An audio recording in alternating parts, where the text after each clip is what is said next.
سورہ بقرہ شریف کی آیت نمبر 245۔ اللہ قرآن مجید میں ارشاد فرما رہا ہے من ذا الذی یقرض اللہ قرضا حسنا۔ کون ہے، یہ من استفہامیہ ہے، کون ہے جو کہ دے اللہ تعالیٰ کی ذات ببرکت کو قرض حسنا یعنی بہتر قرض، فیضاعفہ لہ، تو جب بندہ اللہ تعالیٰ کی ذات ببرکت کو قرض حسنہ دے تو اللہ تعالیٰ اس کے لیے اس قرض حسنہ کے سلسلے کو بڑھا دے، اضعافاً کثیرہ، بہت زیادہ بڑھا دیا جانا، واللہ، اور اللہ تعالیٰ یقبض، رزق کی تنگی فرمانے والا ہے، ویبسط، اور اللہ تعالیٰ ہی رزق کی کشائش بھی فرمانے والا ہے، وإلیہ ترجعون، اور تم ہی اسی اللہ پاک باری تعالیٰ کی ذات ببرکت کی طرف ہی لوٹ کر جانا ہے۔ یہاں اس آیت مقدسہ کے اندر قرض حسنہ کی تعلیم اور ترغیب دی گئی۔ قرض حسنہ کیا کہتے ہیں کہ اللہ تعالیٰ کے رستے میں صدقہ و خیرات کرنا، جس کو ہم فی سبیل اللہ بھی عرف کے اندر کہتے ہیں۔ یہ قرض حسنہ کسی بھی شکل میں ہو سکتا ہے، یعنی مسجد کی مد میں دے دیں، جہاد فی سبیل اللہ کی مد میں خرچ کر دیں، کسی ضرورت مند خلقت خدا سے تعلق رکھنے والے فرد پر خرچ کر دیں، بیوہ کی مدد کر دیں، یتامیٰ پر خرچ کر دیں، مساکین کی ضروریات زندگی، دنیا کی آرائش آسائش کے لیے، ان کی غذا کے لیے، ان کی خوراک کے لیے جو بھی پیسہ خرچ کیا جائے، یہ سارا قرض حسنہ کے ضمن میں شمار ہوتا ہے، اور اس کا بے پناہ ثواب ہے۔ رسول پاک صلی اللہ علیہ وسلم نے ارشاد فرمایا، یہ جو قرض حسنہ دیا جاتا ہے، ہر قرض حسنہ کا دیا جانا، سرکار صلی اللہ علیہ وسلم نے فرمایا یہ صدقہ ہے۔ جیسے ہم کوئی اور صدقہ کرتے ہیں نا، سرکار صلی اللہ علیہ وسلم نے فرمایا قرض حسنہ جس مد میں بھی دیا جائے، جس صورت اور شکل میں دیا جائے، اس پر صدقے کا ثواب ملتا ہے۔ اور قرض حسنہ کا مطلب یہ ہے کہ اس سے کوئی بدلہ لینا مقصود نہ ہو، جیسے سود کی شکل میں اضافے کا سوچا جاتا ہے، آمدنی میں بجٹ زیادہ ہو جائے اس کا سوچا جاتا ہے، بندے سے منافع مقصود نہ ہو، قرض حسنہ دیا جائے اللہ تعالیٰ کی رضا کے لیے، اور بندے کو دیا ہے،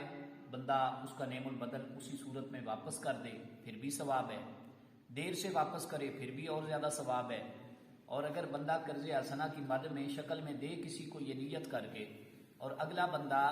اس کی واپسی کے لیے یا ادائیگی کے لیے وہ قدرت نہ رکھتا ہو، طاقت نہ رکھتا ہو، تو بندہ اس کو مہلت کے ساتھ یا مہلت دیے بغیر معاف کر دے اللہ کی رضا کے لیے، اس کا بھی بڑا اجر و ثواب ہے۔ رسول اللہ صلی اللہ علیہ وسلم نے ارشاد فرمایا، جو کوئی ایک مرتبہ کسی بندے کو اللہ کی خلقت میں سے، مخلوق میں سے کسی کو قرض حسنہ دیتا ہے، اللہ تبارک و تعالیٰ اس ایک دفعہ قرض حسنہ کے دیے جانے پر بندہ مومن کو، قرض حسنہ کی ادائیگی کرنے والے کو، اللہ 2 مرتبہ صدقے کا ثواب عطا فرماتا ہے۔ ایک ہے ہم ویسے عام صدقہ کرتے ہیں، وہ ایک دفعہ صدقہ کیا، پھر دوسری مرتبہ صدقہ کیا، تو قرض حسنہ کی مد میں ہم نے ایک مرتبہ کسی کو قرض دے دیا، اللہ کے رستے میں اللہ کے دین کی مدد کر دی، اللہ کے بندوں کی مدد کر دی، وہ ایک مرتبہ دینا وہ دوہرے صدقے کا ثواب دیتا ہے۔ بلکہ مسلم شریف کی روایت ہے، حضرت سیدنا ابو ہریرہ رضی اللہ تعالیٰ عنہ سے مروی ہے کہ آقا کونین صلی اللہ تعالیٰ علیہ وسلم نے ارشاد فرمایا کہ جب محشر کا دن ہوگا نا، تو اللہ تعالیٰ اپنی خلقت سے اور خلقت میں سے نیک محبین سے جب اللہ تعالیٰ کلام فرمائے گا، تو اس کلام میں سے ایک کلام یہ ہوگا، نبی پاک صلی اللہ علیہ وسلم کی حدیث کے مطابق،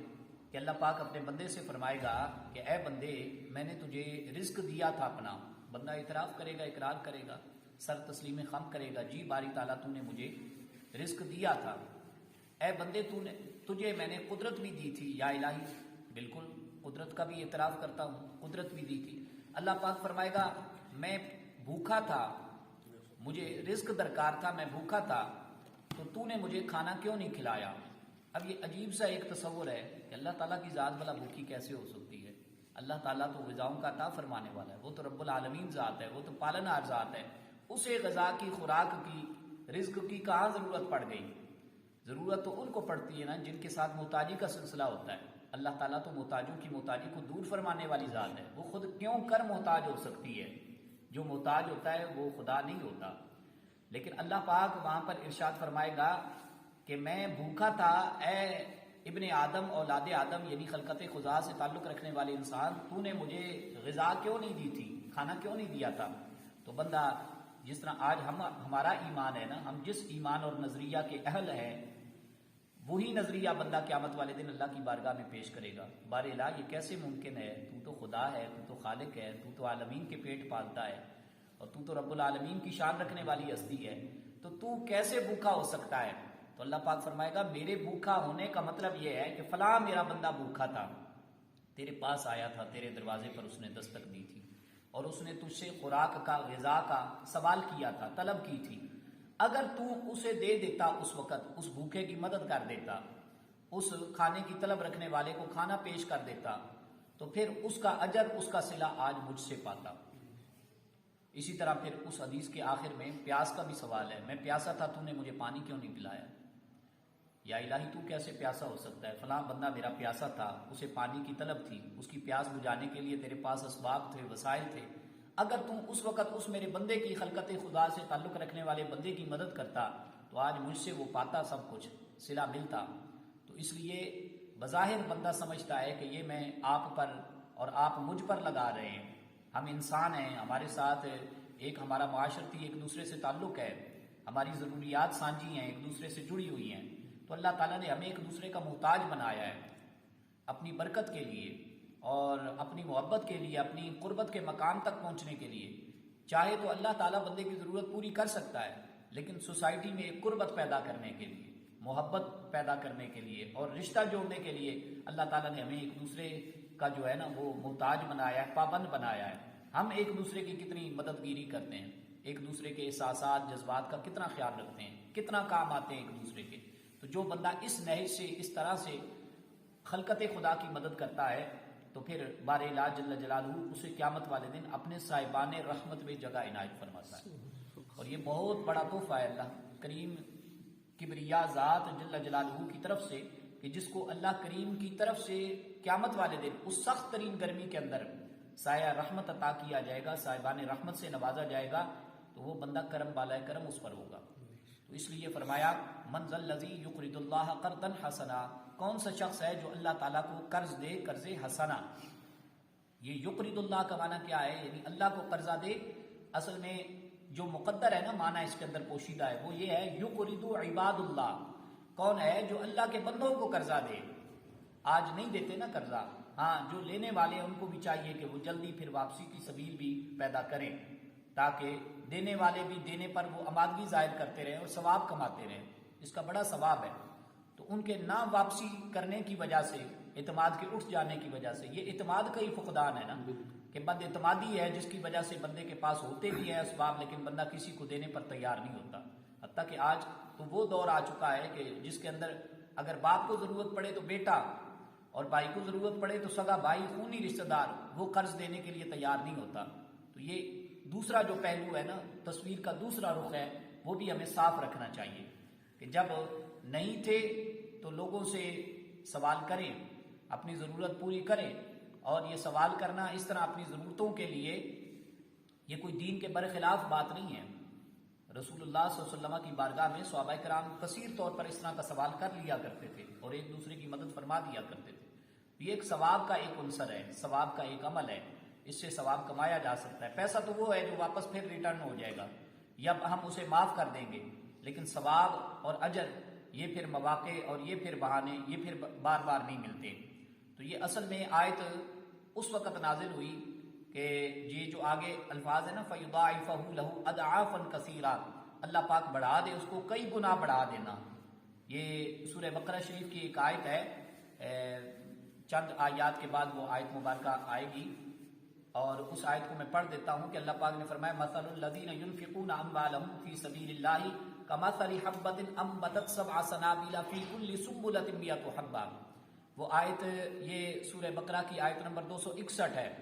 مثال ان لوگوں کی جو اپنے مالوں کو اللہ کے رستے میں خرچ کرتے ہیں، کمثل حبۃ، ان کی مثال اس دانے کی سی ہے،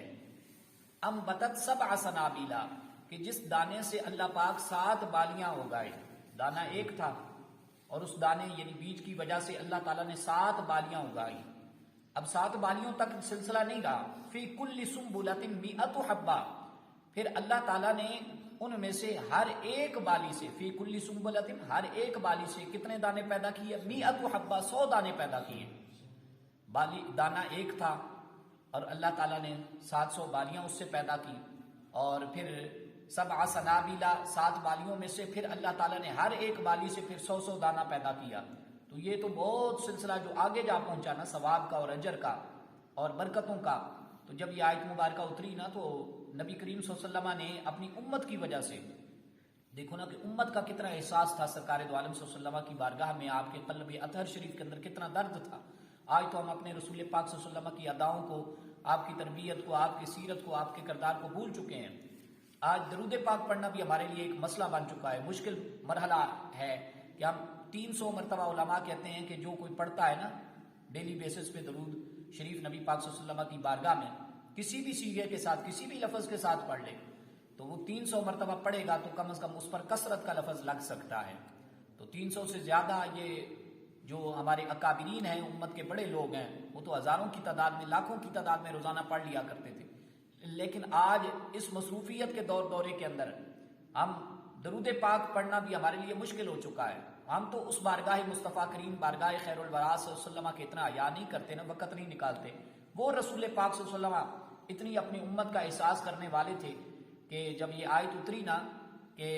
یہ دانے کے ذریعے سے یہ اتنی بالیاں اگیں گی اور پھر ہر بالی سے پھر 100 دانہ نکلے گا، تو سرکار صلی اللہ علیہ وسلم نے دعا کے لیے ہاتھ اٹھا دیے. اور حدیث کے اندر آتا ہے کریم نبی صلی اللہ علیہ وسلم نے ارشاد فرمایا اللہم فزد بحق کی امتی، اے اللہ میری امت کے حق میں اور زیادہ دینا، اور زیادہ عنایتوں کا سلسلہ دراز فرما. یعنی وہ جو ہے نا کہ والا سوف یعطیک ربک فترضی سورۃ الضحیٰ شریف، اور ان قریب ہے محبوب کریم صلی اللہ علیہ وسلم ہم آپ کو اتنا عطا فرمائے گا آپ کا رب کہ آپ راضی ہو جائیں گے. تو رسول پاک صلی اللہ علیہ وسلم نے فرمایا یا الہی میں ابھی راضی نہیں ہوں، اور زیادہ بڑھا میری امت کے حق میں. تو اللہ پاک نے پھر یہ آیت اتاری.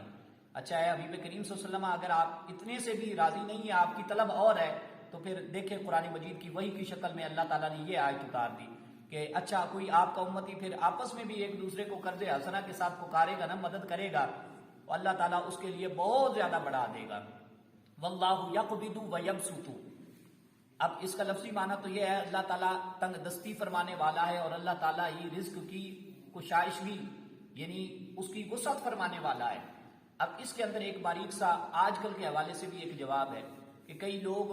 جو اپنے آپ کو علم تصوف کا ٹھیکیدار کہتے ہیں، یعنی وہ کہتے ہیں ہمارا روحانیت سے بڑا گہرا رشتہ ہے، ہم بڑے پہنچے ہوئے بزرگ ہیں، اور پھر لوگ ان کو عامل یا عالم یا کوئی بھی سمجھ کے بڑا سمجھ کے دین سے نسبت رکھنے والا وہ جاتے ہیں اور وہ کہتے ہیں ہمارے رزق کی یہ پریشانی ہے، تو آپ دیکھ کر بتائیں کہ کیا مسئلہ ہے. اور وہ اللہ معاف فرمائے آگے سے بتاتے کیا ہیں، وجوہات جو ریزنز بتاتے ہیں وہ یہ بتاتے ہیں، وہ کہتے ہیں کہ آپ کے رزق کی بندش ہے، آپ کے رزق کو بند کیا گیا. بھائی کس کی طرف سے بند کیا گیا؟ تو وہ کہتا ہے فلاں کی طرف سے بند کیا گیا. تو یاد رکھو کہ یہ اس آیت کے ان لفظوں کے اور بے پناہ آیتیں ہیں قرآن مقدس کے اندر. پارہ نمبر 25 کے اندر بھی بے شمار اس کا ذکر ہے کہ یہ جو عقیدہ ہے نا، چاہے کسی بھی مکتبہ فکر سے تعلق رکھنے والا کوئی بھی بندہ ہو، اور ایسے جو بندے ہوتے ہیں نا وہ نہ عامل ہوتے ہیں نہ عالم ہوتے ہیں، وہ جاہل ہوتے ہیں، بلکہ اجہل الجہلاء ہوتے ہیں، وہ جاہلین کے بھی سردار ہوتے ہیں. تو انہوں نے ایک گورکھ دھندا بنا رکھا ہے، اپنی دکانداری چمکا رکھی ہے. اور اللہ معاف فرمائے ہمارے لوگ مرد و خواتین بھی وہ اس چکر میں پڑے ہوئے ہیں کہ نہ ان کا اپنا عقیدہ ٹھیک ہے، اور اگلے کا جو بھی عقیدہ ہے وہ چاہے باطل عقیدہ بھی ہو اس کو بھی دین کا حصہ سمجھتے ہیں، اور انہوں نے اپنے اسلام کا دین کا یہ معیار بنا رکھا ہے. اور وہ کہنے والے کہتے ہیں فلاں نے روزی بند کر رکھی ہے تو وہ اس پر یقین کامل بنا لیتے ہیں کہ اچھا یہی ٹھیک ہے. یہ اس آیت کے خلاف وہ عقیدہ ہے. اللہ کیا فرما رہا ہے؟ واللہ یقبض، میں ہی روزی کو تنگ فرماتا ہوں، اور وہ بندہ کہہ رہا ہے فلاں نے تنگ کی ہوئی ہے، بند کی ہوئی ہے. تو اس کا مطلب یہ ہوا کہ پھر خدا کے مد مقابل ہم نے کوئی اور ذات اتنی بڑی سمجھ لی کہ جس کو سمجھ لیا نہیں. اللہ تعالیٰ کی طرف سے تنگی ہوتی ہے تو پھر کوئی کھول نہیں سکتا، اور اللہ تعالیٰ کی طرف سے جب روزی کھول دی جاتی ہے تو میں اور آپ ہزار ٹوٹ کے بھی نسخے آزما لیں نا، ہم بند نہیں کر سکتے اس کو کسی بھی طرح سے. تو رازق اللہ تعالیٰ کی ذات ہے. تو یہ عقیدہ برخلاف ہے، قرآن و سنت سے متصادم ہے کہ فلاں نے بند کی ہوئی ہے، اور پھر عجیب عجیب سے ٹوٹ کے جو قرآن و سنت سے پھر اور زیادہ متصادم ہیں وہ ان کے ذریعے سے کہا جاتا ہے ہم آپ کی کاٹ کریں گے اور پھر روزی کھولیں گے. نہیں، اللہ تعالیٰ سے بندے کو طلب رکھنی چاہیے، مدد مانگنی چاہیے، اور اس کی بارگاہ میں اپیل دائر کرنی چاہیے اپنے اس رزق کے کیس کے سلسلے میں. تو اللہ تعالیٰ انشاءاللہ اس میں برکت عطا فرماتا ہے. وَيَبْسُطُ، اور اللہ تعالیٰ کو شائش کی عطا فرماتا ہے. جب مقدر میں ہو نا اللہ تعالیٰ نے جو اسباب لکھے ہیں میرے اور آپ کے، پھر اللہ تعالیٰ غیب سے وہ سارے اسباب وہ پیدا فرما دیتا ہے۔ وَإِلَيْهِ تُرْجَعُونَ، اور ہمیں اس اللہ ہی کی طرف ہی لوٹ کر جانا ہے۔ تو یہ ہے ان ظالموں کو۔ اس آیت کا پھر انشاءاللہ نا کل کے انشاءاللہ سبق شریف کے اندر پھر تفصیلاً بیان کیا جائے گا۔ اللہ تعالیٰ عمل کی توفیق عطا فرمائے۔ آمین۔ اللہم صلی وسلم علی النبی الطاہر، ربنا آتنا فی الدنیا حسنہ وفی الآخرۃ حسنہ وقنا عذاب النار۔ باری تعالیٰ اپنے کرم کا صدقہ آج کی حاضری قبول فرما، الہی ہماری خطائیں معاف فرما، الہی اپنے فضل سے ہمیں غنی فرما، ہماری محتاجیاں کمزوریاں دور فرما، بشری خطاؤں سے اپنی رحمتوں کے تصدق بخشش اور مغفرت کے پروانے نصیب فرما،